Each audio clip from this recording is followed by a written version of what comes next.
So today is little baby Cooper's first day out in the garden and his first video with Mom.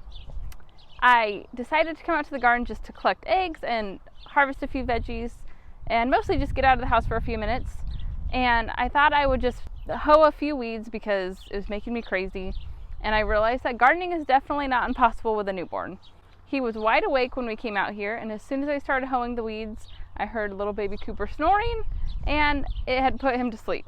So he obviously likes when Mom is weeding. So I was able to hoe 2 full rows of weeds, and I feel completely caught up on my gardening chores. And so for any of you moms wondering if gardening is impossible with a newborn, I'm here to say that it is not. Of course, life with a newborn is a bit different now than it was before, but I am super excited that I am now able to be back out in the garden and get back into somewhat of a routine. And now I get to do it with my little best friend, Cooper, who likes sleeping in the garden.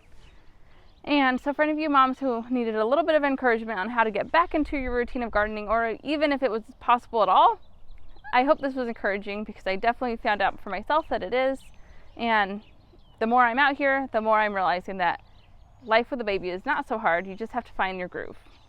So I hope this was helpful. If you'd like to see the 2 tools that I was using that are my 2 absolute favorite tools for weeding in the garden, head to this video right here where I go over them a little bit more in depth. There are 2 of my favorite tools that make gardening way simple and very easy with a baby too.